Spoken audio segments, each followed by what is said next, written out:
longest-serving and most powerful members of Congress. I want to now bring in CNN's Dana Bash. Dana, what are you learning this morning? Well, Sarah, we have learned that the former Speaker, Nancy Pelosi, will retire from Congress at the end of this term. She will not run for re-election in her San Francisco seat, the one that she's held for almost 40 years. It spanned 7 presidents. She, of course, was the first and so far only female Speaker of the House. She broke what she called the marble ceiling in 2007, then led Democrats back to the majority during Donald Trump's first term, took the gavel back for a second time, famously and proudly became Trump's chief antagonist. Now, Sarah, Pelosi prepared a pretty highly produced video. It was a love letter to San Francisco. I have truly loved serving as your voice in Congress, and I've always honored the song of St. Francis. Lord, make me an instrument of thy peace, the anthem of our city. That is why I want you, my fellow San Franciscans, to be the first to know. I will not be seeking re-election to Congress. With a grateful heart, I look forward to my final year of service as your proud representative. As we go forward, my message to the city I love is this: San Francisco, know your power. And know your power, that is a classic Pelosiism. Sarah, there was some surprise that when Pelosi passed the baton to Hakeem Jeffries after they lost the majority, that she decided to stay in Congress and become a rank-and-file member. But we all know she was never a rank-and-file member. She continued to raise millions of dollars for her party, including the redistricting ballot measure that sailed through in California on Tuesday. And if you think about it, Pelosi was front and center in every major policy battle over the last quarter century. She opposed the Iraq War pretty aggressively. She helped save the global economy during the financial collapse of 2008. And she pushed through Obamacare when it seemed like that wasn't going to happen. Sarah, she really is a truly singular figure in American politics. I mean, she surely is. You know, she was the first female Speaker of the House, and she did it twice. Talk to us about just some of the big things and ceilings that Nancy Pelosi broke. Well, let's just, start with what she did as a woman. When she came to Congress in 1987, she came as a mother of 5 who just, said goodbye to her youngest daughter as she went off to college. And there weren't very many women in Congress then. And if you kind of look at what Congress looks like now, mostly Democrats, but a lot of female Republicans as well. There are more of them. They are younger. They are having babies while serving in Congress. That was anathema to Pelosi and people in her generation when they came into Congress. And she talked so often about being the only woman in the room for so many years. And she has said many times in many different ways that what she strives to do is not just be powerful, but to show women that they can have a voice. And, at the beginning, it's pretty clear that that was just who she was. But after a while, when she saw what kind of effect it was having, it's been intentional. Yeah, I mean, this is a really big moment in politics, never mind for the Democratic Party, but because she was so powerful, because she could wrangle her colleagues so well, she also became quite the devil to Republicans because she was able to do the job so well. But that is sort of on the national stage. What impact are you seeing now on her city that she has been, and state that she has been representing? You see it in this love letter to San Francisco.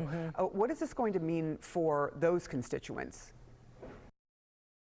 Is it time to say yep to Vyepti? Vyepti is an IV infusion that helps prevent migraine attacks. Chronic migraine patients saw 23 fewer migraine days on average per treatment. And it's just 4 30-minute IV treatments a year. Don't take if allergic to Vyepti. Allergic reactions, high blood pressure, and Raynaud's, which causes numb or painful.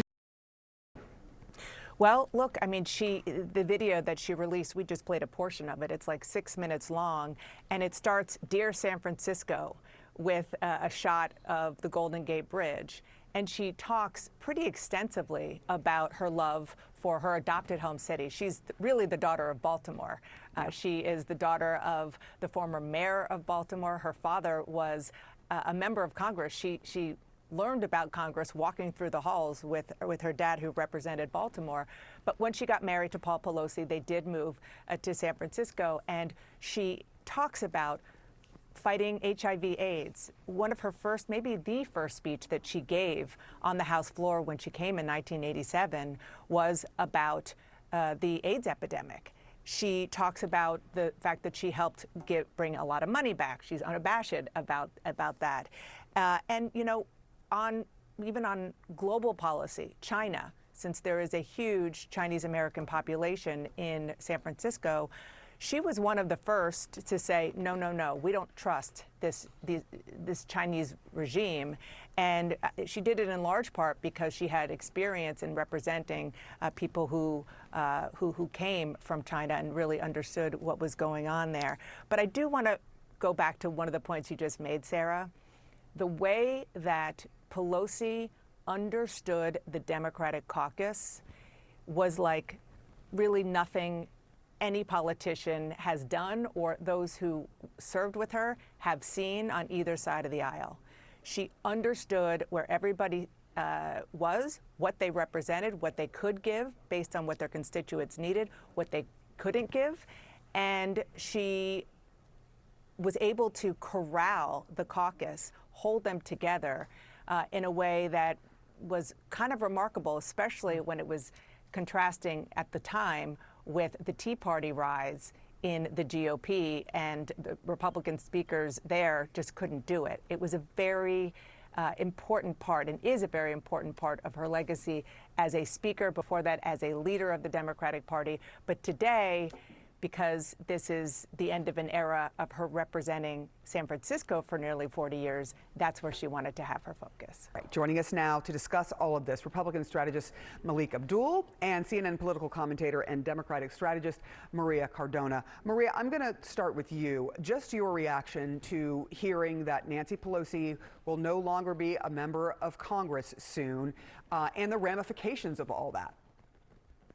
You know, when I just heard this news, Sarah, first of all, it's not that surprising, but it certainly is disappointing just from the standpoint of what a legendary icon she has been, not just to the Democratic Party, but the country in general. And Dana talked about all of the history behind her role as being the first woman Speaker of the House. The way she wielded her power, her incisive, strategic, tactical mind, her empathy, her class, her dignity, her elegance is something that will be admired for years, years, years to come, but it will be never, never matched. And so I think just across the country, you know, there are people waking up to this groundbreaking news, but at the same time, she has given so much of her life to this country, to public service, that you can't help but think this woman deserves to spend her golden years however she wants. And you know, Sarah, that even though she might not be serving in Congress, she will always wield the power that she knows she has, that others know that she has, Democrats across the country, and I think Republicans as well. She's always been good at working across the aisle, especially in times when that was more of a normal thing. But she will continue to be someone whose advice is sought, regardless of whether she's not in public life anymore.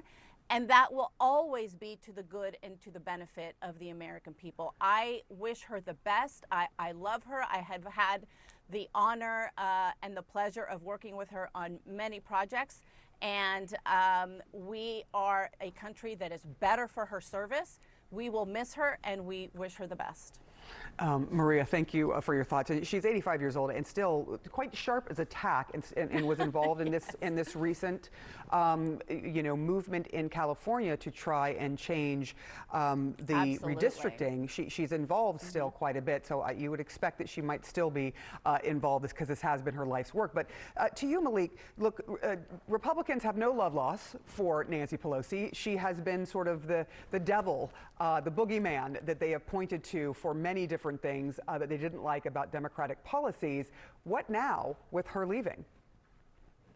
Well, I think that Republicans, well, first of all, Nancy Pelosi, first, congratulations that she's decided to retire. I have to give her credit for being able to wield the gavel in a way that really did push the Democratic Party. I think part of the challenge now for the Democrats is that you no longer have a Nancy Pelosi in a Hakeem Jeffries. Many people in the Democratic Party are upset with Hakeem Jeffries' leadership, which really leaves a lot to be desired. So when you go from a Nancy Pelosi to a Hakeem Jeffries, I think that probably speaks to the problems that the Democratic Party is having now. But Republicans will always choose, if it's not Nancy Pelosi, we're going to choose another boogeyman, because that's simply what happens in politics. So I don't think that Republicans will back away from any criticism of the Democratic Party, particularly because of what we're seeing happen around the country, like in places in New York City.